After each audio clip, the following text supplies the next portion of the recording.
Hello and welcome back to my channel. This is Rahul Mamgai once again. Today I am going to discuss second chapter of class 12, sports and nutrition.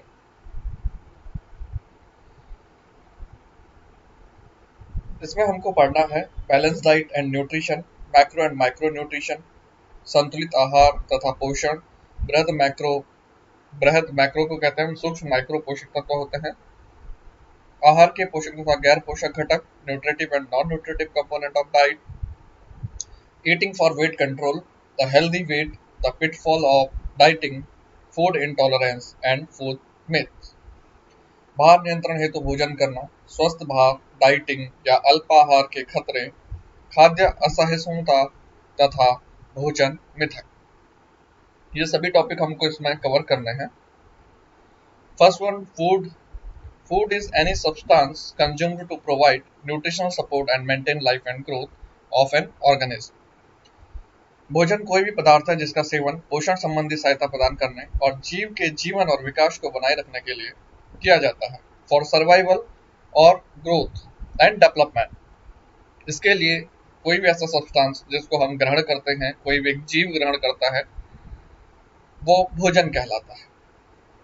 Nutrition, पोषण.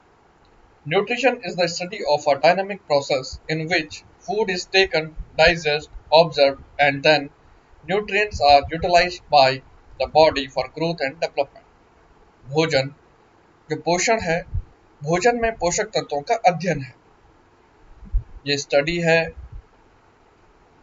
एक गतिशील प्रक्रिया है जिसमें भोजन को खाना, पचाना और शोषित करना और फिर पोषक तत्वों का उपयोग शरीर द्वारा विकास के लिए किया जाता है। Nutrients. Nutrients are the specific component of the food required by the body in specific amount for a specific function. पोषक तत्व भोजन के विशेष घटक हैं जो शरीर द्वारा विशेष कार्य करने के लिए विशेष मात्रा में आवश्यक होते हैं। Balance diet. संतुलित आहार क्या होता है?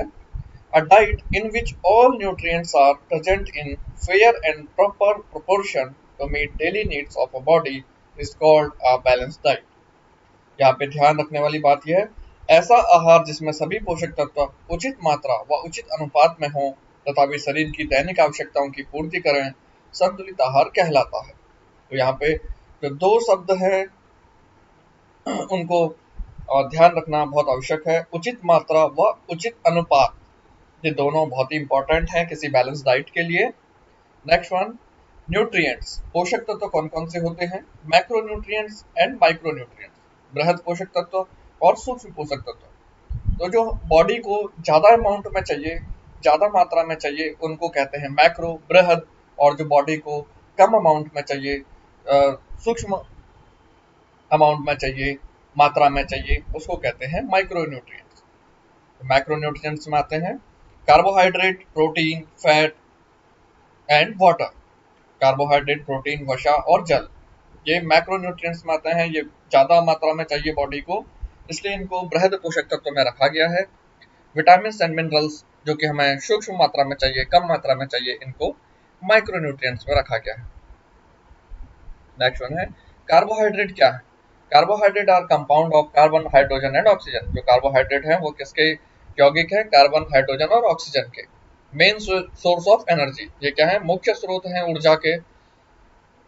1 ग्राम कार्बोहाइड्रेट में 4 कैलोरीज मिलती हैं। कार्बोहाइड्रेट दो तरीके के होते हैं, सिंपल और कॉम्प्लेक्स। तो सिंपल जो कार्बोहाइड्रेट है, जिनको सरल कहते हैं, वो है रैपिडली डाइजेस्टेड एंड अब्सॉर्ब्ड, जो जल्दी से पच जाते हैं और अवशोषित हो जाते हैं, उनको कहते हैं सिंपल कार्बोहाइड्रेट, जैसे कि फलों का रस, गुड़, केला, चीनी, चॉकलेट, आइसक्रीम आदि। ये हमको इंस्टेंट एनर्जी देते हैं, तत्काल ऊर्जा प्रदान करते हैं, ये कहलाते हैं simple carbohydrates. Complex, slowly digested and absorb, जो कि धीरे धीरे पचता है और अवशोषित होता है, वो है चावल, अनाज, आलू, शकरकंद, पास्ता आदि। अगर आप थोड़ा सा डेप्थ में पढ़ते हैं तो कार्बोहाइड्रेट्स विभिन्न प्रकार के होते हैं, जो कि मोनोसैकेराइड्स है, डायासैकेराइड्स है, ओलिगोसैकेराइड्स है और पॉलीसैकेराइड्स है। तो ग्लूकोज, फ्रक्टोज, गैलेक्टोज, ये जो मोनोसैकेराइड्स हैं, डायसैकेराइड्स हैं, सुक्रोज, लैक्टोज, माल्टोज, ओलिगोसैकेराइड्स हैं, रैफिनोज, स्टैकियोज, स्टार ग्लाइकोजन, सेलुलोज, ये क्या है, पॉलीसैकेराइड्स है। तो इसमें आप देख पा रहे होंगे कि 1 sugar molecule to 10 sugar molecule and 10 और मोर सुगर मॉलिक्यूल्स, इसमें क्या है, इनको कैटेगराइज किया गया है। नेक्स्ट वन बात करते हैं प्रोटीन की। Protein are compounds of carbon, hydrogen, oxygen and nitrogen. तो यहाँ पे जो कार्बोहाइड्रेट था वो क्या था, कार्बन, हाइड्रोजन और ऑक्सीजन था, लेकिन यहाँ पे नाइट्रोजन भी जुड़ जाता है। Protein are made up of smaller units called amino acids. जो प्रोटीन है वो अमीनो एसिड्स के नाम से जो छोटी इकाइयों से बने होते हैं उनको अमीनो एसिड्स कहते हैं, जो कि 24 है लगभग। 1 ग्राम प्रोटीन हमें 4 कैलोरी ऊर्जा प्रदान करता है। Essential, non essential amino acids में इनको कैटेगराइज किया गया है प्रोटीन को। तो आवश्यक अमीनो एसिड्स शरीर द्वारा नहीं बनाए जा सकता, हमें उन्हें अपने आहार से ही प्राप्त करना होता है या चाहिए। जो आवश्यक अमीनो एसिड्स हैं उनको हम अपने आहार या जो भोजन है उससे ही प्राप्त करना होगा। नॉन एसेंशियल क्या है, गैर आवश्यक क्या है, गैर आवश्यक अमीनो एसिड शरीर द्वारा आवश्यक अमीनो एसिड्स की मदद से बनाए जा सकते हैं। जो भी हम इसेंशियल अमीनो एसिड्स लेते हैं अपने आहार में, उनके द्वारा ही जो नॉन इसेंशियल अमीनो एसिड्स हैं वो बनाए जाते हैं। तो इसेंशियल अमीनो एसिड्स हैं 9, नॉन इसेंशियल अमीनो एसिड्स हैं 15। फंक्शंस ऑफ प्रोटीन, प्रोटीन के कार्य। बिल्डिंग ब्लॉक्स, ये क्या करते हैं, बिल्डिंग ब्लॉक्स ऑफ लाइफ भी कहलाते हैं। प्रोटीन से ही क्या होता है, सेल जो बनती है वो प्रोटीन से ही बनती है। Repair and maintenance of body tissue, शरीर के ऊतकों की मरम्मत और रखरखाव। एंजाइम और हार्मोन का गठन, formation of enzymes and hormones. As transport molecules, haemoglobin परिवहन अणुओं के रूप में। एंटीबॉडी का गठन, तो एंटीबॉडीज भी हैं वो जो बनती हैं वो हेल्प ऑफ प्रोटीन बनती है। एनिमल सोर्स ऑफ प्रोटीन, इसके कौन कौन से सोर्स हैं, egg, milk, cheese, fish, meat, ये सब एनिमल प्रोटीन है। Plant source of protein, soybean, pulses, ground nuts, cashew nuts etcetera. Soybean, दाल, मूंगफली आदि क्या है, जो प्लांट जो कि हमें पौधों से मिलते हैं। Fats are also known as fatty acids, वसा को फैटी एसिड्स के रूप में भी जाना जाता है। सेकेंडरी सोर्स ऑफ एनर्जी, ऊर्जा के द्वितीयक स्रोत है। 1 ग्राम फैट में 9 कैलोरी ऊर्जा होती है। फैट्स दो तरीके के होते हैं, सैचुरेटेड फैट्स और unsaturated fats. Saturated fats tend to be solid at room temperature, जो संतृप्त वसा है कमरे के तापमान पर ठोस रहती है, जैसे कि घी, मक्खन, नारियल तेल।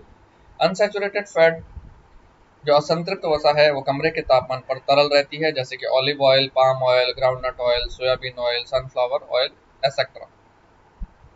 वसा के स्रोत कौन कौन से हैं, जो एनिमल स्रोत हैं जो कि हमें पशुओं से मिलते हैं, घी, बटर, चीज, एग, मीट एक्सेट्रा, घी, मक्खन, पनीर, अंडा, मांस आदि।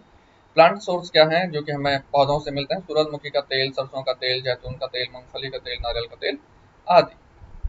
फंक्शंस ऑफ फैट, वसा के कार्य क्या है, ऊर्जा का स्रोत है। सेकेंडरी जो सोर्स है एनर्जी का वो फैट है, क्योंकि प्राइमरी सोर्स जो है वो कार्बोहाइड्रेट है।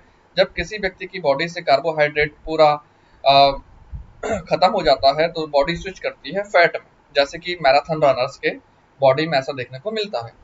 प्रोटेक्शन ऑफ इंटरनल ऑर्गन्स, आंतरिक अंगों की सुरक्षा। Essential for storage of fat soluble vitamin, वसा में जो घुलनशील विटामिन के भंडारण के लिए भी आवश्यक होता है fat. Regulation of body temperature, शरीर के तापमान को नियंत्रित करता है। Water, human body has 60 to 65% of body weight as water, मानव शरीर में 60 से 65% भार किसका है, पानी के रूप में होता है। भोजन के पाचन में सहायता करता है पानी। पोषक तत्वों को शरीर के विभिन्न अंगों तक पहुंचाता है पानी, जो जल है। Remove waste material from the body as sweating, urine, पसीना और मूत्र आदि के रूप में शरीर से अपशिष्ट पदार्थ बाहर निकालता है water.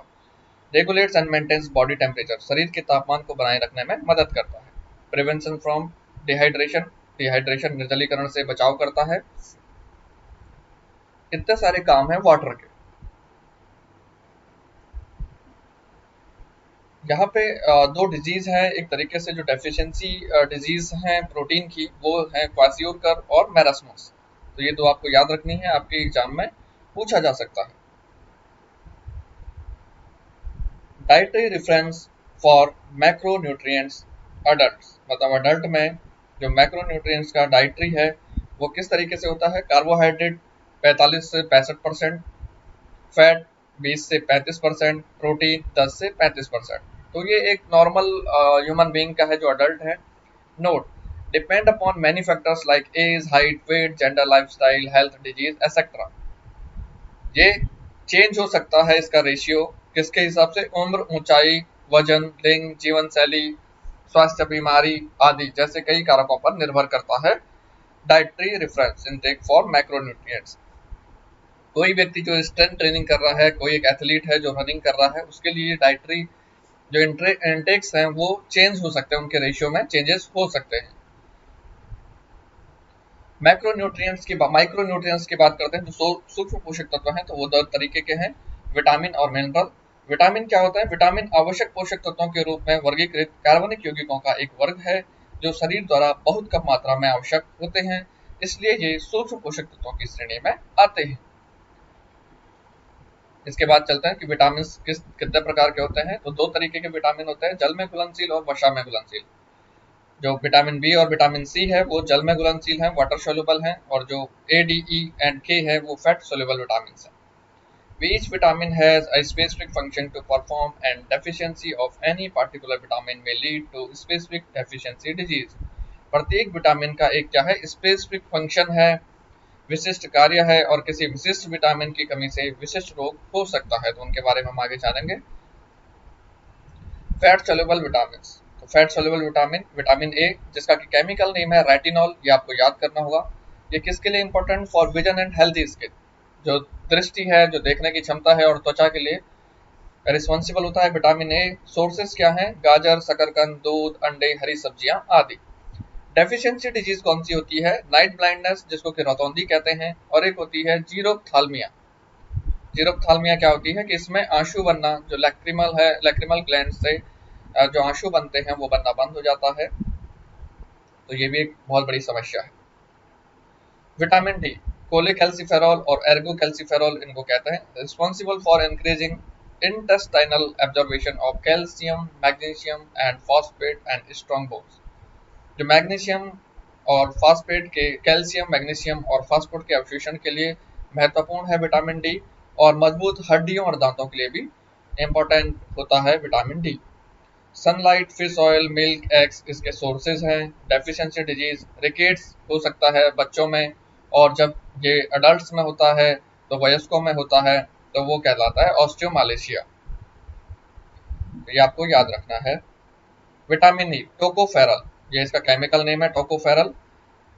Act as antioxidant, protect cell membrane, good for skin health, prevention of disease including neurological disorder and cardiovascular diseases. सबसे बड़ी बात कि विटामिन ई जो है वो एंटीऑक्सीडेंट के रूप में कार्य करता है, कोशिका झिल्ली की रक्षा करता है, स्वस्थ त्वचा के लिए तथा तंत्रिका, जो मस्तिष्क है एवं हृदय वाहिकाओं से संबंधित रोगों की रोकथाम में सहायक होता है। सोर्सेज क्या क्या हैं, कौन से स्रोत हैं विटामिन ई के? बादाम, सूरजमुखी के बीज, हरी सब्जियां, मूंगफली, पालक, ब्रोकली आदि। डेफिशिएंसी डिजीज क्या हो सकती हैं? अटैक्सिया हो सकता है, और रिप्रोडक्टिव प्रॉब्लम्स हो सकती हैं। अटैक्सिया गतिभंग, मतलब इसमें कोऑर्डिनेशन एंड बैलेंस क्या है वो कम हो जाता है किसी भी एक व्यक्ति का। विटामिन के, फाइलोक्विनन।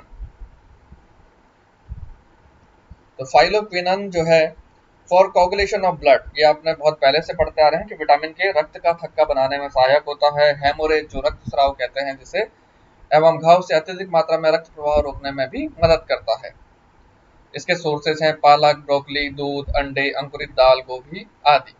डेफिशिएंसी डिजीज हैं delay in blood clotting, bleeding disorders. कमी से होने वाले रोग कौन से हैं? रक्त का थक्का बनने में देरी, रक्त प्रवाह विकार। वाटर सोल्यूबल विटामिन, पानी में घुलनशील विटामिन कौन कौन से हैं? विटामिन बी और vitamin C. Vitamin B complex के नाम से भी इसको जाना जाता है। For internal body function, vitamin B है but direct impact on energy level, brain function and cell metabolism. आंतरिक शारीरिक कार्यों, ऊर्जा स्तर को बनाए रखना, मस्तिष्क और कोशिकाओं के चयापचय में मदद करना, त्वचा को स्वस्थ रखता है। सोर्सेज क्या हैं? हरी सब्जियां, मटर, मूंगफली, मछली, अनाज, दूध, अंडे आदि। डेफिशिएंसी डिजीज बेरी बेरी हो सकती है। विटामिन बी कॉम्प्लेक्स है। विटामिन बी कॉम्प्लेक्स में हम देखेंगे कि कौन कौन से विटामिन हैं। विटामिन बी 1 जिसका नाम है थियामिन, विटामिन बी 2 जिसका नाम है राइबोफ्लेविन, विटामिन बी 3 जिसका नाम है नियासिन, विटामिन बी 5 जिसका नाम है पेंटोथेनिक एसिड, विटामिन बी 6 जिसका नाम है pyridoxine, vitamin B 7 biotin, vitamin B 9 folic acid, vitamin B 12 cyanocobalamin. तो यहाँ पे हमारे पास में 8 विटामिन हैं जो कि विटामिन बी कॉम्प्लेक्स के अंदर आते हैं, और इनके आपको केमिकल नेम्स याद होने चाहिए क्योंकि आपके पास में एमसीक्यू जो क्वेश्चन आएंगे उसमें ये पूछा जाएगा। विटामिन सी जिसको एस्कॉर्बिक एसिड कहते हैं, for antioxidant and immune system health, heal wounds, help in the absorption of iron. Antioxidant के रूप में काम करता है और रोग प्रतिरोधक क्षमता बढ़ाने के लिए घावों को ठीक करता है, लोहे के अवशोषण में मदद करता है। सोर्सेज जो हैं वो खट्टे फल हैं, संतरा, पपीता, अंगूर, स्ट्रॉबेरी, कीवी, आम, ब्रोकली, गोभी, अनानास, आंवला, हरी मिर्च आदि। इसकी डेफिशिएंसी से जो डिजीज होती है वो स्कर्वी होती है। मिनरल्स की बात करते हैं, मैक्रो मिनरल्स और माइक्रो मिनरल्स में दो भागों में बांटा गया है मिनरल्स को, खनिज लवणों को। जो मैक्रो मिनरल्स हैं, जो बृहद खनिज लवण हैं, वो है कैल्शियम, पोटेशियम, सोडियम, फास्फोरस। और जो सूक्ष्म खनिज लवण है वो है लोहा, आयोडीन, जस्ता और तांबा। कैल्शियम की बात करते हैं तो मजबूत हड्डियों और दांतों के लिए जरूरी है, मांसपेशियों के कार्यों के लिए जरूरी है calcium. Milk and dietary products में ये मिल जाता है। Potassium for maintaining fluid balance and normally functioning of brain, nerve, heart and muscles. तो द्रव संतुलन है और सामान्य रूप से मस्तिष्क, नसों, हृदय और मांसपेशियों के कामकाज को बनाए रखने के लिए ये जरूरी होता है पोटेशियम। और इसके जो सोर्सेज हैं, जो स्रोत हैं, वो है शकरकंद, केला, टमाटर, संतरा आदि। सोडियम की बात करते हैं, फॉर बेटर न्यूरोमस्कुलर रिस्पॉन्स, बेहतर न्यूरोमस्कुलर प्रतिक्रिया के लिए। न्यूरोमस्कुलर का मतलब जो है वो न्यूरो का मतलब है नर्व से, मस्कुलर का मतलब है मसल से। तो जो इनके बीच में तालमेल होता है, कोऑर्डिनेशन होता है, उसके लिए जरूरी होता है सोडियम। जिसके जो स्रोत हैं वो है salt, green vegetables, meat etcetera. Phosphorus है, for formation of bones and teeth, plays vital role in how body uses carbohydrate and fats. हड्डियों और दांतों के निर्माण के लिए एक महत्वपूर्ण भूमिका है फास्फोरस की, जिसमें शरीर कार्बोहाइड्रेट और वसा का उपयोग करता है। सोर्सेज मिल्क, कर्ड, चीज, एग, फिश, दूध, दही, पनीर, अंडे, मछली आदि इसके स्रोत हैं। Micro minerals, iron for formation of haemoglobin, haemoglobin is essential for transport oxygen. लोहा जो है हीमोग्लोबिन के निर्माण के लिए आवश्यक है, ऑक्सीजन को स्थानांतरित करने के लिए हीमोग्लोबिन आवश्यक है। सोर्सेज पालक, केला, सेब, मांस, मछली आदि। हीमोग्लोबिन एक पिगमेंट होता है जो कि ऑक्सीजन को हमारे मसल्स या सेल तक लेके जाता है। उसके लिए आयरन जरूरी होता है, आवश्यक होता है। आयोडीन थायराइड ग्रंथियों के सामान्य कार्य करने के लिए आवश्यक होता है। Iodine for normal functioning of thyroid gland, जो कि आपके गले में होती हैं। Sources sea food, iodise salt etcetera. समुद्री भोजन, आयोडीन युक्त नमक, जो कि आजकल काफी बिकता है, आयोडीन युक्त नमक, वो आयोडीन के प्रमुख स्रोत हैं। और डेफिशिएंसी डिजीज जो है वो गॉइटर हो जाती है, आयोडीन की कमी से जो रोग होता है उसे घेंगा रोग कहते हैं, गॉइटर कहते हैं। Zinc for properly functioning of immune system plays a role in cell division, cell growth, wound healing and break down of carbohydrates needed for the sense of smell and taste. रोग प्रतिरोधक क्षमता के ठीक से काम करने के लिए कोशिका विभाजन, कोशिका वृद्धि, घाव भरने और कार्बोहाइड्रेट के टूटने में भूमिका निभाता है। गंध और स्वाद की इंद्रियों के लिए आवश्यक होता है जिंक। सोर्सेज हैं मांस, मछली, बीज, अखरोट, अंडे, साबुत अनाज आदि। कॉपर, तांबा जो है, कॉपर लाल रक्त कोशिकाओं के निर्माण के लिए लोहे के साथ काम करता है। रक्त वाहिकाओं, तंत्रिकाओं, प्रतिरक्षा प्रणाली और हड्डियों को भी स्वस्थ बनाता है। जो इसके सोर्सेज हैं वो है मशरूम, अखरोट, बीज, पालक आदि।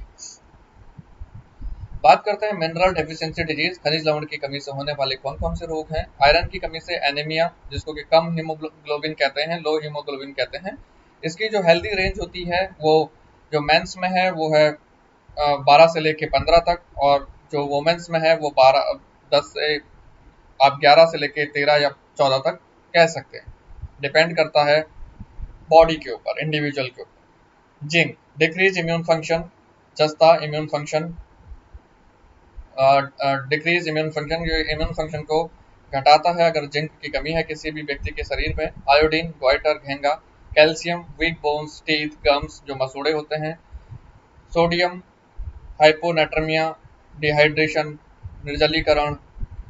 Potassium, decrease functioning of nervous system, तंत्रिका तंत्र की कार्यप्रणाली में कमी। Non nutritive component of diet में बात करते हैं। ये जितने भी थे अभी तक वो सारे न्यूट्रिटिव कंपोनेंट ऑफ डाइट थे। अभी non nutritive component of diet में बात करेंगे। Which do not provide energy and calorie, जो ऊर्जा और कैलोरी प्रदान नहीं करते, उन आहार को गैर पोषक तत्व, आहार के गैर पोषक तत्व कहते हैं। जिसमें कि सबसे पहले है फाइबर, रेसे, प्लांट कंपाउंड, पादप यौगिक, फ्लेवर कंपाउंड, स्वाद यौगिक, कलर कंपाउंड, रंग यौगिक। फाइबर रेसे की बात करते हैं। It is indigestible part of the food, यह भोजन का ना पचने वाला भाग है। It is found in cereals, fruit and vegetables, जो अनाज, फलों और सब्जियों में पाया जाता है। लो फाइबर डाइट में cause constipation, heart disease, some cancer, etc. आहार में कम रेसे होने के कारण यह भी हो सकते हैं, कब्ज हो सकता है, हृदय रोग हो सकते हैं, कुछ कैंसर आदि हो सकते हैं। It does not have any nutritive value, इसका कोई पोषक मूल्य नहीं होता। इट मीन्स की कोई भी कैलोरी हमको नहीं देता है। कलर कंपाउंड की बात करते हैं, रंग यौगिक की बात करते हैं। Natural colour are found in fruits and vegetables like red, orange, yellow, green etcetera. प्राकृतिक रंग फलों और सब्जियों में पाए जाते हैं जैसे लाल, नारंगी, पीले, हरे आदि। It makes food more attractive and interesting, यह भोजन को अधिक आकर्षक और रुचिकर बनाता है। Sometimes synthesise artificial colour are added to make food attractive, कभी कभी खाद्य पदार्थों को रुचिकर बनाने के लिए संश्लेषण कृत्रिम रंगों का प्रयोग किया जाता है। जैसे कि आपने फ्रेंच फ्राइज खाए होंगे तो उसमें वो रेड कलर का जो डालते हैं वो क्या है, आर्टिफिशियल कलर है। या आप जलेबी खाते हैं तो वो आर्टिफिशियल कलर है, to make food more attractive and interesting. It does not have any nutritive value, इसका कोई पोषक मूल्य नहीं होता। फ्लेवर कंपाउंड, स्वाद यौगिक क्या है? It gives taste, smell to the food, यह भोजन में स्वाद, गंध प्रदान करता है। It does not have any nutritive value, इसका कोई पोषक मूल्य नहीं होता है। Example, ice cream with different flavours, अलग अलग स्वाद वाली आइसक्रीम। प्लांट कंपाउंड क्या है? पोषक के प्लांट पादप यौगिक जो है वो एंटी न्यूट्रिशनल फैक्टर, पोषक के विरोधी तत्व हैं। ज्यादा मात्रा में खाने से क्या होता है, हानिकारक प्रभाव हो सकते हैं, जैसे कि caffeine. Eating in excess can have harmful effects. Example, caffeine है beneficial plant compound, plant substances called phytochemicals. It prevent us from cancer. कुछ प्लांट कंपाउंड ऐसे हैं जो फायदेमंद भी हैं, जो कि हमको कैंसर से बचाते हैं, प्रिवेंट करते हैं। Eating for weight control. Eating for weight control क्या है? Balance between energy intake and energy expenditure is must for weight control. जो balance between energy intake and energy expenditure is must for weight control, भार नियंत्रण के लिए ऊर्जा ग्रहण करना और ऊर्जा की खपत के बीच संतुलन होना अति आवश्यक है। ऊर्जा ग्रहण से तात्पर्य है संतुलित आहार को ग्रहण करना। Energy intake means take balance diet. ऊर्जा की खपत से तात्पर्य है व्यायाम और खेलों के माध्यम से अतिरिक्त ऊर्जा का सही दिशा में उपयोग करना। Energy expenditure means utilise excess energy in the right direction through exercise and sports. Healthy body weight क्या होता है? स्वस्थ भार शरीर की ऊंचाई और शरीर के वजन की गणना के आधार पर है, जो बॉडी मास इंडेक्स के अनुसार 18.5 से 24.9 के बीच आता है। बॉडी मास इंडेक्स बीएमआई, ये आपके पास में क्वेश्चंस भी आएंगे इससे संबंधित। It is used to calculate a healthy weight range from underweight to overweight peoples. इसका उपयोग कम भार से अधिक भार वाले व्यक्तियों के लिए स्वस्थ भार श्रेणी की गणना करने के लिए किया जाता है। बीएमआई का जो फॉर्मूला है वो क्या है? Weight in kg divided by height into height in metre. हमेशा ये ध्यान रखिएगा कि आपको सेंटीमीटर में अगर वेट दे रखा होगा तो आपको उसको हाइट अगर आपको सेंटीमीटर में दे रखी होगी तो आपको उसको मीटर में चेंज करनी है, और वेट जनरली आपको केजी में ही दिया होगा। तो यहाँ पे जो बीएमआई का जो टेबल है वो देख सकते हैं हम। बिलो 18.5 अंडर वेट है, 18.5 टू 24.9 नॉर्मल वेट है, जिसको कि हेल्दी वेट भी कहते हैं, स्वस्थ भार भी कहते हैं। 25 से लेके 29.9 ओवरवेट की कैटेगरी में आते हैं। 30 से लेके 34.9 तक ओबेसिटी क्लास 1, मोटापा की क्लास 1 को लेके आते हैं 35 से 39.9 obesity class second, above 40 obesity class third. यहाँ पे एक एग्जाम्पल के थ्रू हम बात करते हैं। एग्जाम्पल है तरुण का भार 70 किलोग्राम तथा ऊंचाई 1.76 मीटर है। यहाँ पे मीटर में ही दे रखी है, वरना आपको 176 सेंटीमीटर आ सकता है। तो बीएमआई की कैलकुलेशन कैसे करेंगे? 70 डिवाइडेड बाय 1.76 इंटू 1.76, तो पहले आप मल्टीप्लाई कर लें 70 भागा 3.0976, तो इसका जो आंसर आएगा 22.59 आएगा kg पर metre square. It falls under normal weight category. तो हम देख सकते हैं कि 22.59 है वो कहाँ फॉल करता है, तो 22.59 18.5 से 24.9 के बीच में फॉल करता है, तो ये नॉर्मल वेट है, हेल्दी वेट है। How to maintain healthy weight, कैसे हम स्वस्थ भार को बनाए रखें? भोजन की स्वच्छता को ध्यान रखना है, संतुलित आहार लेना है, निश्चित समय पर भोजन करें, अधिक फाइबर वाला भोजन करें, कम शर्करा वाला भोजन, कम वसायुक्त भोजन खाएं, अपने भोजन को ठीक से चबाएं ताकि आपका पाचन तंत्र इसे आसानी से पचा सके। नेक्स्ट वन, पर्याप्त मात्रा में पानी पिएं, ज्यादा भोजन खाने से बचें, फास्ट फूड और जंक फूड के सेवन से बचें, नियमित रूप से स्वास्थ्य की जांच करवाएं, भोजन का त्याग ना करें, नियमित रूप से भोजन करें, भार के स्थान पर स्वास्थ्य पर ध्यान दें, परिवार और मित्रों से सहायता लें। पिटफॉल ऑफ डाइटिंग, अल्पाहार से क्या क्या हानियां हैं? अल्पाहार क्या होता है पहले हम ये देख लेते हैं। अल्पाहार नियमित तरीके से भोजन को खाने का अभ्यास है जिससे शरीर के वजन को कम करने, बनाए रखने या बढ़ाने अथवा बीमारियों को रोकने और उनका इलाज करने के लिए किया जाता है, जैसे मधुमेह और मोटापा। पिटफॉल्स क्या है? पिटफॉल का मतलब एक तरीके से डिसएडवांटेजेस होते हैं, हानियां होती हैं। शरीर में कमजोरी आ सकती है, weakness in body, gastric problems हो सकती हैं, पेट और सिर में दर्द हो सकता है, स्लो मेटाबॉलिक रेट हो सकता है, यह पाचन तंत्र को अस्त व्यस्त करता है, it disturbs digestive system, people become malnourished, पोषक तत्वों की कमी बीमारियों का कारण बन सकती है, nutrient deficiency can cause diseases, इसकी वजह से चिकित्सा की आपातकालीन स्थिति भी आ सकती है, this can lead to a medical emergency. Food intolerance क्या होता है? खाद्य असहिष्णुता क्या है? असहनशीलता भी इसको कहते हैं। It is caused by absence of activity of enzymes responsible for breaking down और अब्सॉर्बिंग द फूड एलिमेंट्स। जो स्थिति उन एंजाइमों की गतिविधि की अनुपस्थिति के कारण होती है जो कि खाद्य तत्वों को तोड़ने व अवशोषित करने के लिए उत्तरदायी होते हैं। जब एंजाइम्स की कमी हो जाती है, जो जिनका काम है खाने को पचाना, अवशोषित करना, तो फूड इंटॉलरेंस की कंडीशन प्रेजेंट हो जाती है। सिम्टम्स ऑफ फूड इंटॉलरेंस, क्या खाद्य जो असहनशीलता है के लक्षण क्या क्या हैं? उल्टी आना, मितली आना, नौसिया, ब्लोटिंग, फूलना, हेडेक, सिर दर्द, कफ, खांसी, पेट में दर्द, स्वेटिंग, स्टिफनेस इन बॉडी, शरीर में अकड़न, सीने में जलन, दस्त लगना इत्यादि। मैनेजमेंट ऑफ फूड इंटॉलरेंस, कैसे आप मैनेजमेंट करें, प्रबंधन करें खाद्य असहिष्णुता का? Can change diet to exclude food causing reaction, जो भी फूड से आपको दिक्कत होती है, किसी व्यक्ति को दिक्कत होती है, समस्या होती है, वो फूड को हटा सकते हैं अपने आहार से। Should take expert advice to find out the troubling element, किसी भी एक एक्सपर्ट से जो विशेषज्ञ हैं उसकी सलाह लेनी चाहिए, डॉक्टर को दिखाना चाहिए। फूड मिथ, खाद्य मिथक क्या है? आलू मोटापा बढ़ाता है, मिठाई खाने से मधुमेह रोग होता है, डाइटिंग करने से वजन कम होता है, अंडे कोलेस्ट्रॉल के स्तर को बढ़ाते हैं, मछली खाने के तुरंत बाद दूध नहीं पीना चाहिए, वसा का सेवन मोटापा में वृद्धि करता है, कार्बोहाइड्रेट शरीर के लिए अच्छे नहीं होते हैं, मांसपेशियों के निर्माण के लिए प्रोटीन सप्लीमेंट अनिवार्य है, शाकाहारी भोजन से आपको पर्याप्त प्रोटीन नहीं मिलता। ये सारे खाद्य मिथक हैं जो कि एक तरीके से अफवाहें हैं। Thank you for your attention, thank you so much.